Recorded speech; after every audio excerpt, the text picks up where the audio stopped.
Hari ini kita akan belajar kembali kebenaran firman Tuhan. Dan buka bersama saya di 1 Yohanes pasal yang ketiga, ayat yang keempat. Setiap orang yang berbuat dosa melanggar juga hukum Allah. Sebab dosa ialah pelanggaran hukum Allah. Apa yang kita mau bahas hari ini itu tidak enak didengar di telinga. Tetapi kita hidup di akhir zaman harus komitmen hidup dengan Tuhan. Kita harus hidup nurut apa yang Tuhan mau, Tuhan ingini. Kita nggak bisa lagi bertindak sembarangan dan sembrono. Kita nggak bisa melakukan hal yang cemar, hal yang najis, hal yang kotor, hal yang kita pikir benar, tapi melanggar kebenaran firman Tuhan. Sebab dosa yang kita lakukan dan kita perbuat hanya memutuskan hubungan kita dengan Tuhan. Sehingga kita punya celah untuk dikuasain setan. Dosa membuat hubungan kita dengan Tuhan itu putus. Dan dosa membuat celah untuk setan menggagai dan menguasai kita ketika kita berdosa untuk diampuni Tuhan. Datang kepada Tuhan, mengaku dosa, bertobat di 1 Yohanes 1 ayat yang ke-9. Ketika kita mengaku dosa, Dia setia dan adil, Dia mengampuni dosa kita dan pelanggaran kita. Sekalipun dosamu, apa yang kamu berbuat itu jahatnya bukan main, luar biasa kejamnya mungkin, membunuh mungkin, melakukan kejahatan yang lain, menggugurkan anak, menipu, mencuri, berzina, kumpul kebo dan lain sebagainya. Tapi ketika kita ini mengaku dosa di hadapan Tuhan, Dia Allah yang setia dan adil. Kasih karunia-Nya masih tersedia sampai hari ini. Dia mengampuni dosa kita. Dia menyucikan kita seperti bulu domba. Dosa kita yang merah seperti kirimisi akan dibuat putih seperti salju. Tuhan masih hari ini tersedia kasih karunia-Nya. Datang kepada Tuhan dan bertobat. Selama Tuhan masih percayakan kita hidup dan bisa mendengar firman hari ini, itu tandanya Tuhan masih beri kesempatan kepada kita, kalau kita masih melakukan dosa dan pelanggaran, untuk bertobat balik kepada Tuhan. Tapi Bapak Ibu, kalau hari ini engkau masih melakukan dosa dan tambah diberkati, engkau berbuat jahat kok rasanya nyaman-nyaman saja, hukuman Tuhan belum turun atas hidupmu, artinya Tuhan masih nunggu kamu bertobat loh. Jangan sampai kesempatan itu sudah selesai, tiba-tiba kesempatannya sudah selesai, habis sudah, engkau mati di dalam kekekalan, hidup di dalam kegelapan selama-lamanya. Sebab apapun yang kita kerjakan, yang kita lakukan, kalau itu melanggar firman, adalah dosa. Sebab dosa adalah pelanggaran hukum Allah. Dosa apapun juga namanya. Dosa besar, dosa kecil. Sebenarnya nggak ada dosa besar, dosa kecil. Mau bohong, mau nipu, mau ngucap palsu, membunuh, sama saja. Dosa adalah dosa. Dosa memutuskan hubungan kita dengan Tuhan. Dosa itu yang membuat kita tidak lagi hidup di dalam kasih karunia Tuhan. Di dalam perjanjian lama, ketika bangsa Israel berbuat dosa, melakukan yang jahat di mata Tuhan. Bapak Ibu nanti baca di kitab Raja-Raja, di kitab Hakim-Hakim. Setiap bangsa Israel berbuat jahat, akhirnya bangsa Israel diserahkan kepada para musuhnya. Ketika bangsa Israel berbuat jahat di mata Tuhan, Tuhan hukum mereka. Tuhan kirim orang-orang di sekitar Israel menjajah mereka, menguasai mereka. Bapak Ibu, kita harus tahu, kita ini hari ini, musuh kita bukan melawan darah dan daging, tapi musuh kita itu setan dan roh-roh jahat di udara yang kemarin kita sudah bahas. Setelah kita ini ikut Tuhan, mengasihi Tuhan, mencintai Tuhan, kita langsung berada di musuhnya setan. Kita ini di pihak Tuhan dan langsung berhadapan-hadapan dengan roh jahat. Dan apapun yang kita kerjakan, apapun yang kita lakukan, selalu harus sekehendak Tuhan, semau Tuhan, sesuai dengan kebenaran firman Tuhan. Tetapi kalau kita ini melanggar firman, kita bertindak semau kita sendiri, ngikutin ego dan hawa nafsu kita sendiri, akhirnya kita jatuh di dalam dosa. Karena kita melanggar hukum dan ketetapan Tuhan. Ketika kita melanggar hukum dan ketetapan Tuhan, setan bisa ambil keuntungan di dalamnya untuk mencoba menguasai dan menggagain hidup kita. Dosa membuat celah dalam hidup kita, sehingga roh-roh jahat bisa masuk melalui dosa tersebut. Dosa itu adalah pintu gerbangnya di mana setan bisa menguasai dan menggagain hidup kita. Makanya kita mesti sadar diri nih, jagain hati kita setiap langkah kita. Kita Mazmur bilang, ajar aku Tuhan menghitung hari-hari, supaya aku hidup bijaksana. Hidup bijaksana ngapain? Semua tindakan kita loh, sikap kita, perbuatan kita itu nggak ngawur, nggak sembrono. Tapi sikap kita, tindakan kita ini berjalan sesuai dengan ketetapan ilahi. Tidak serampangan, tetapi sesuai dengan apa yang Tuhan mau. Perhatikan sekarang di ayat yang ke-6. Karena itu setiap orang yang tetap berada di dalam Dia, kalau kita ini setiap hari bergaul, intim, memiliki hubungan kedekatan dengan Tuhan, kita tidak berbuat dosa lagi. Kalau kita setiap hari memiliki hubungan kedekatan dengan Tuhan, membangun keintiman dengan Tuhan, ya jelas saja kita nggak mau melakukan dosa lagi, walaupun kita di dalam Tuhan. Setiap orang yang tetap berbuat dosa, tapi kalau orang hari ini engkau masih berbuat dosa, udah tahu itu dosa, tapi tetap kamu lakukan. Orang berbuat dosa itu tahu kalau itu tidak berkenan di hadapan Tuhan. Setiap orang yang berbuat dosa tahu dan sadar itu dosa, itu bertentangan dengan firman Tuhan. Kalau engkau lakukan itu terus-terusan, engkau tidak mau berubah-berubah, karena itu setiap orang yang tetap berada di dalam Dia tidak berbuat dosa lagi. Setiap orang yang tetap berbuat dosa tidak melihat dan tidak mengenal Dia. Jadi kita ini orang Kristen hari ini bisa jatuh dalam dosa, bisa. Tetapi ketika kita tahu kebenaran, kita nggak mau lagi untuk hidup di dalam dosa. Kalau kita sampai hari ini udah tahu kebenaran, tahu firman, udah tahu itu melanggar firman, tapi ngotot dijalanin, artinya kita jalan semau kita sendiri, kita bertindak semau kita sendiri, dan tetap hidup di dalam dosa, kita tidak mengenal Dia dengan benar. Orang-orang model kayak begini ini, di ayat yang ke-8-nya, barang siapa yang tetap berbuat dosa, berasal dari iblis, sebab iblis berbuat dosa dari mulanya. Untuk inilah anak Allah menyatakan dirinya, yaitu supaya ia membinasakan perbuatan-perbuatan iblis itu. Kalau tetap melakukan dosa dan pelanggaran, tetap hidup di dalam dosa, kamu nggak ngikut Tuhan, tapi kamu ngikutin iblis, sehingga tidak heran hidupmu kacau dan berantakan. Dosa itu membatalkan semua janji Allah dalam kehidupan kita. Dosa menghalangi penggenapan janji Allah atas kehidupan. Dosa memutuskan hubungan kita dengan Tuhan. Harusnya kita terima jatah yang besar. Harusnya kita terima berkat yang Tuhan siapkan bagi kita. Tapi karena kita memilih melakukan pelanggaran dan hidup di dalam dosa, ujungnya kita tidak mencapai garis akhir seperti yang Tuhan mau. Ini penting sekali. Karena setiap hari kita diperhadapkan dengan keputusan-keputusan. Kita mengambil keputusan yang benar atau keputusan berdosa. Tergantung hatimu, pilihanmu kemana. Kalau kita mengasihi Tuhan, tentunya kita nggak mau melukai hati Tuhan dengan berbuat dosa dan pelanggaran.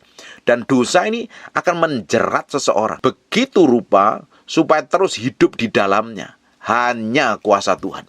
Hari ini kalau engkau sedang berzina, kumpul kebo, kepahitan, sakit hati, benci, dendam, nipu orang lain, berkata-kata dusta, melacurkan diri, jadi simpenan orang, korupsi, nilep uang orang dan kamu kembalikan. Dengerin baik-baik. Apapun yang kamu lakukan yang bertentangan dengan kebenaran firman Tuhan, engkau dengar firman ini, ambil keputusan untuk bertobat dan berubah. Atau engkau mulutmu itu terlalu jahatnya bukan main. Kuat terus gialakmu, harus bertobat, berubah. Minta kasih karunia.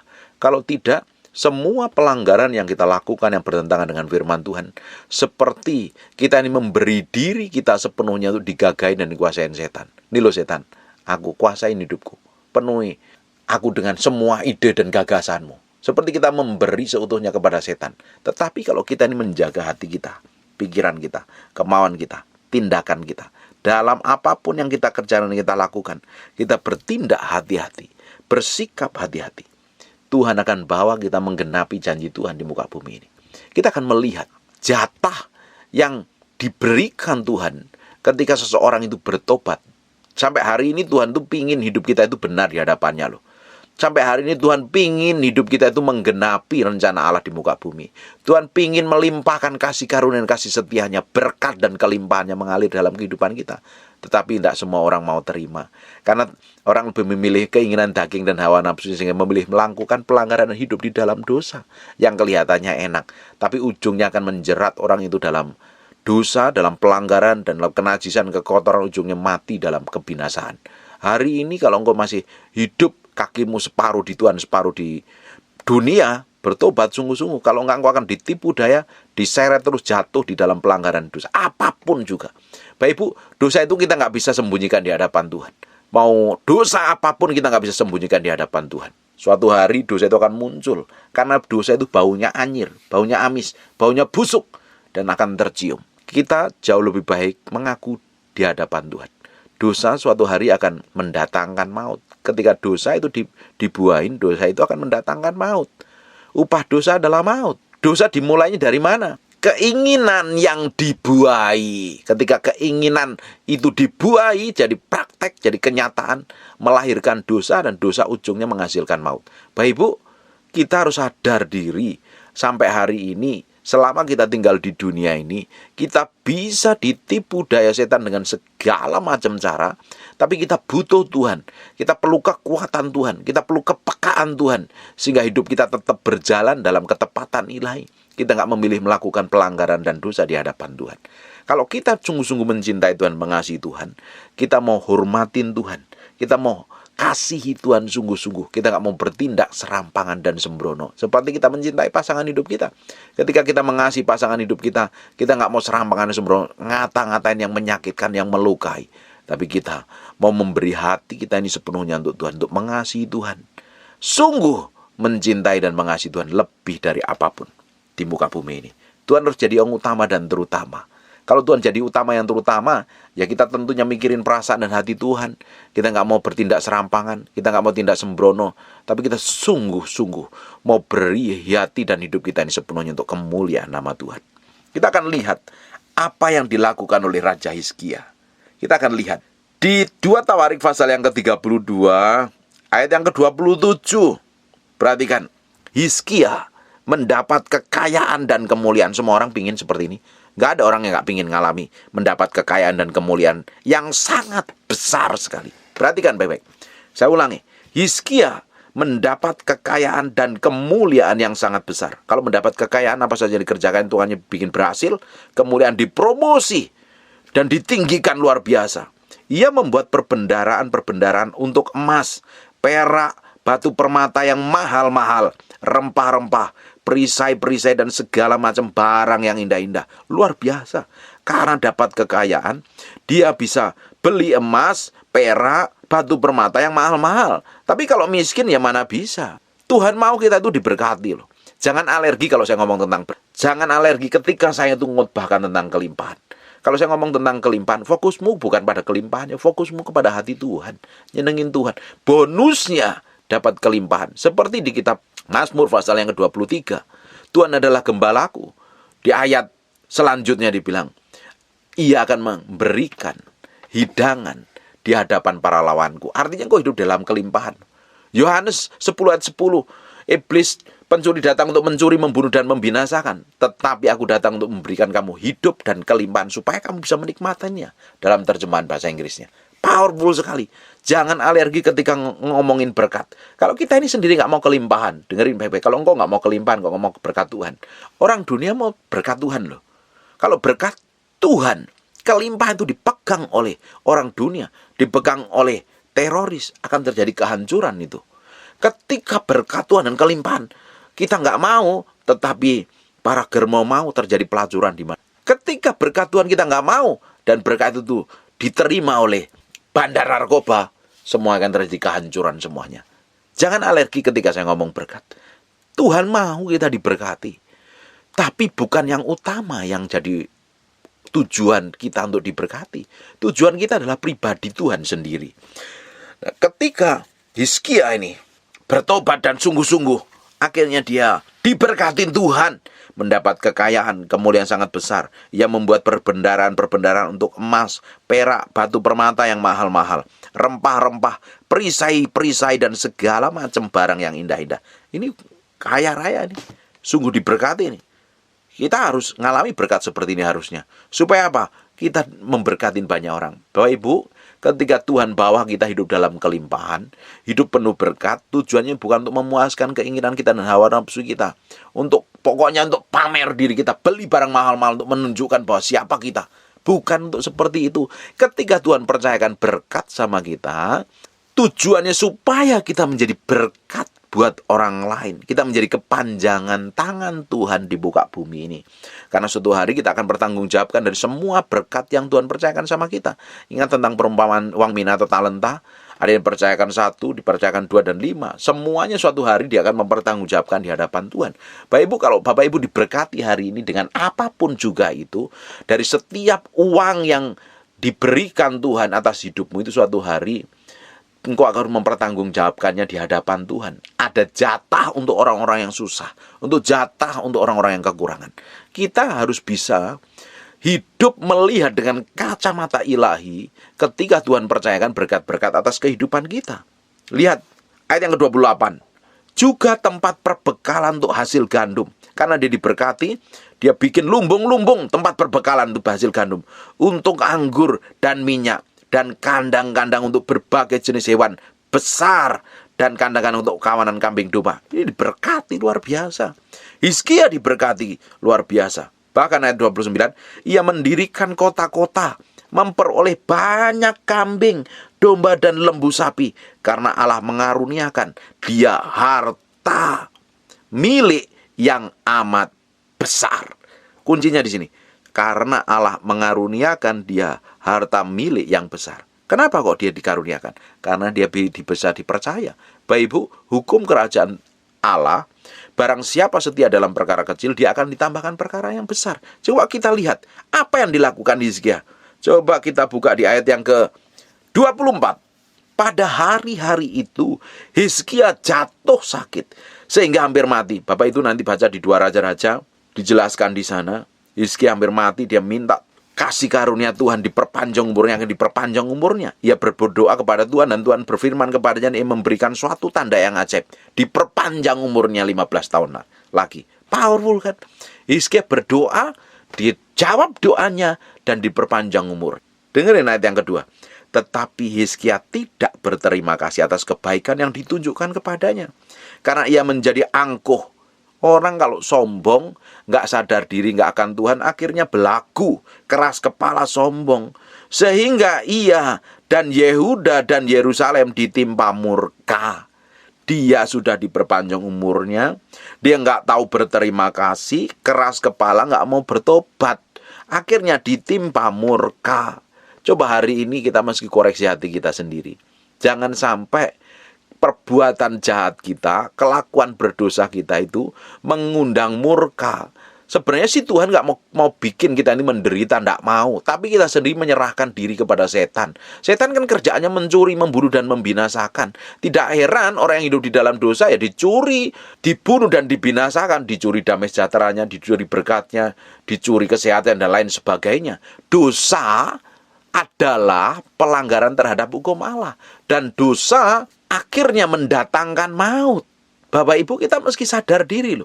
Karena dosa, hubungan kita dengan Tuhan itu putus. Kalau hari ini sadar diri engkau sedang berdosa, minta ampun sama Tuhan. Dosamu apa? Diakui di hadapan Tuhan. Dan Dia Allah setia dan adil. Dia akan mengampuni dosa dan pelanggaran kita. Kita ini harus sadar diri setiap saat bahwa kita ini butuh Tuhan. Kalau kita nggak melekat sama Tuhan, kita akan ditipu daya setan. Dan setan caranya halus. Kalau kita nggak lebih pintar daripada setan, kalau kita nggak nempel sama Tuhan, kalau kita nggak bergaul intim dengan Tuhan, kamu hidupmu ditipu setan. Banyak orang Kristen hidupnya babak belur, ditipu setan, kacau berantakan, dan stres sampean. Karena apa? Nggak nurut apa yang Tuhan mau. Kalau sadar seperti itu, bertobat. Karena dosanya mendatangkan murka Tuhan. Dosa memutuskan hubungan kita dengan Tuhan. Bapak Ibu, setan itu mainnya legal di hadapan Tuhan. Setan itu mainnya legal. Kalau kita berdosa, dia akan ngomong sama Tuhan. Anakmu berdosa nih, dia jadi milikku. Kita sebenarnya miliknya Tuhan. Kalau kita hidup benar di dalam Tuhan. Tadi kan di Yohanes dijelaskan, barang siapa tetap berbuat dosa berasal dari iblis. Di Yohanes 3 ayat yang ke-8. Di ayat yang ke-6-nya, karena itu setiap orang yang tetap berada di dalam Dia tidak berbuat dosa lagi. Setiap orang yang tetap berbuat dosa tidak melihat dan tidak mengenal Dia. Kalau kita ditinggal di dalam Tuhan, Tuhan berikan kemampuan, kekuatan, diproteksi dan dijagain. Tetapi kalau kita hidup dalam dosa dan pelanggar terhadap firman Tuhan, seperti kita menyerahkan diri kita ini kepada musuh kita secara cuma-cuma. Kita melucutin diri kita begitu rupa dan untuk dijajah dan dikuasai musuh kita. Musuhmu kan bukan darah dan daging. Musuhmu adalah roh jahat di udara, penghulu-penghulu yang gelap ini. Pemerintah-pemerintah kejahatan, pemerintah-pemerintah jahatnya si iblis. Kita seperti memberi diri kita dikuasai. Kita memberi hidup kita dipimpin oleh si jahat. Tapi ketika kita ini hidup benar di hadapan Tuhan, kita datang kepada Tuhan, Kita akui dosa dan pelanggaran hidup kita di hadapan Tuhan. Ia setia dan adil. Kita nggak akan ditimpa murka lagi. Tetapi ayat yang ke-26 perhatikan, tetapi ia sadar akan keangkuhannya itu dan merendahkan diri. Bapak Ibu, kalau engkau sudah berdosa nggak sadar-sadar, keterlaluan. Kalau hari ini udah melakukan dosa dan pelanggaran, dosamu apa engkau tahu sendiri ya. Karena yang berbuat adalah engkau diri sendiri. Yang tahu dosa dan pelanggaranmu yang nggak benar di hadapan Tuhan itu kamu dengan Roh Kudus. Akuin di hadapan Tuhan. Sadar dan merendahkan diri, bertobat gitu. Tetapi ia sadar akan keangkuhannya. Karena banyak orang angkuh nggak sadar kalau dia angkuh, tahu-tahu udah hancur babak belur. Orang sombong seringkali nggak sadar kalau dia sombong, tahu-tahu udah menyakiti dan melukai orang lain, bahkan udah babak belur dikuasain setan, dihajar setan. Barang siapa meninggalkan diri, dia akan direndahkan. Barang siapa merendahkan diri, dia akan ditinggikan. Itu prinsip kerajaan Allah. Ikutin aja prinsip kerajaan Allah. Jalanin aja. Jangan meninggikan diri. Kalau engkau angkuh dan tidak mau merendahkan diri, engkau sombong, nggak mau berterima kasih. Orang sombong itu nggak susah ngomong thank you, itu susah sekali. Minta maaf pun juga susah sekali. Orang-orang kayak gini keras kepalanya bukan main. Merasa benar, merasa pintar, kelakuannya bejat, rusak dan kacau. Tetapi ia sadar akan keangkuhannya itu dan merendahkan diri bersama-sama dengan penduduk Yerusalem, sehingga murka Tuhan tidak menimpa mereka pada zaman Hizkia. Berdoa, bertobat, cari Tuhan, sungguh-sungguh merendahkan, akhirnya tidak lagi ditimpa murka Tuhan. Hari ini sadar diri, bertobat, koreksi aja setiap hari. Lupa, saya ini udah Kristen loh, masa saya harus bertobat? Cek aja hatimu udah jalan sesuai dengan firman apa tidak. Bukan berarti kalau engkau rajin ke gereja, hidupmu benar di hadapan Tuhan. Yang tahu hidupmu benar apa tidak di hadapan Tuhan itu, cek aja. Bawa ke dalam hadirat Tuhan. Tuhan, benar nggak hatiku? Atau masih ada kesombongan, keangkuhan, belagu, memandang orang, ngelihat merendahkan orang lain, nyakitin orang lain, jadi batu sandungan orang lain. Atau hatiku penuh luka dan kepahitan, hidupku penuh kejahatan. Yang tahu adalah diri kita sendiri dengan Tuhan. Akuin dosamu. Kalau engkau ingin diberkatin Tuhan seperti Hizkia diberkati Tuhan yang kita baca di ayat 27 tadi, Hizkia mendapat kekayaan dan kemuliaan yang sangat besar, dia diberkatin luar biasa. Kuncinya hari ini sadar diri, bertobat, akuin dosa dan pelanggaranmu. Bereskan motivasi hati kita. Ini kalau kita ini berbuat zina, berbuat dosa, nipu orang itu ketahuan.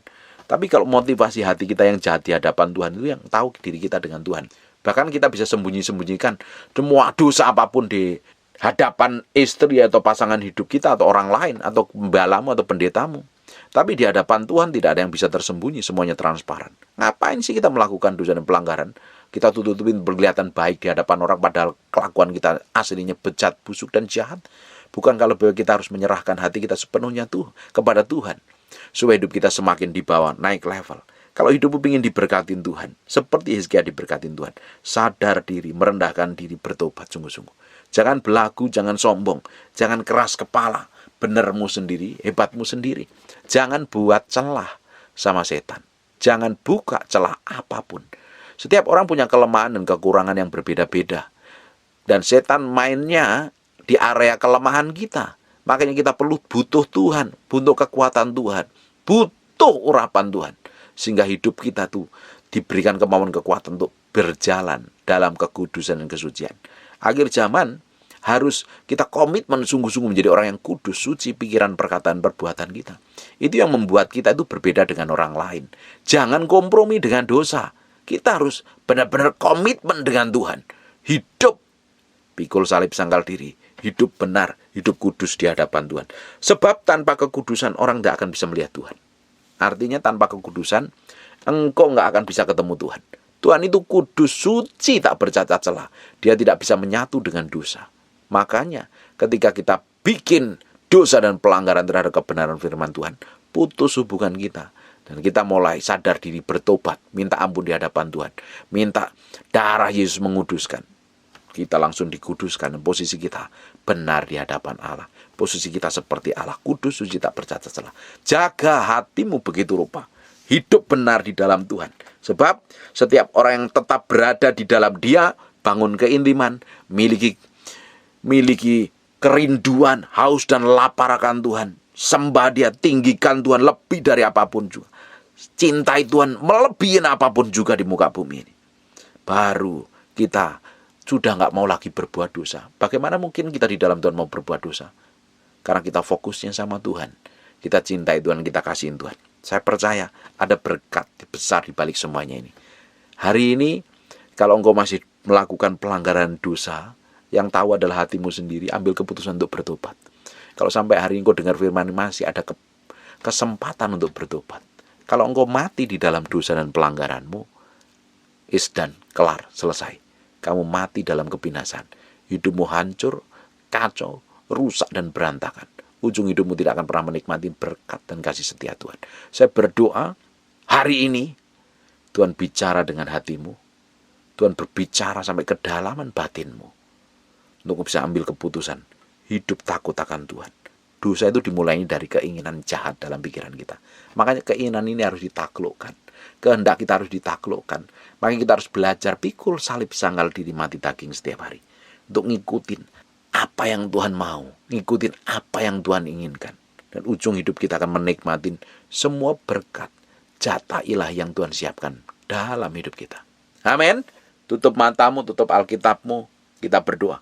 Bapak, terima kasih buat kasih setiamu. Terima kasih buat anugerahmu dan kemurahanmu. Kami kembalikan segala hormat, pujian, pengagungan buat Raja kami yang maha mulia. Kami mengucap syukur Tuhan atas semua pimpinanmu, pertolonganmu, berkat-berkatmu. Kami materaikan firman dengan darah anak domba Allah. Firman ini jadi praktek hidup dalam kehidupan kami hari-hari. Hidup kami menyenangkan Tuhan. Hidup kami mempermuliakan Tuhan. Hidup firman yang kami dengar, itu kami bisa praktek dalam hidup kami. Dan kami menjadi orang yang menyenangkan hatimu. Tuhan, berkati semua orang yang mendengar firman yang hamba-Mu sampaikan. Apapun yang mereka alami, apapun yang mereka kerjakan, Tuhan berkati. Tuhan berkati, Tuhan berkati. Bahwa mereka tumbuh dewasa di dalam Kristus, hidupnya semakin diubahkan menjadi serupa segambar dengan Tuhan. Hamba-Mu berdoa untuk orang-orang yang sakit dan mengalami kelemahan tubuh. Hamba-Mu berdoa dalam nama Yesus, bilur Yesus, jadilah engkau tahir, jadilah engkau sehat, jadilah engkau sembuh. Be healed in Jesus' name. Terima kasih Tuhan. Bagimu pujian, hormat, pengagungan buat Raja kami yang maha mulia. Dalam nama Yesus, kami berdoa dan mengucap syukur. Haleluya. Amen. And God bless you.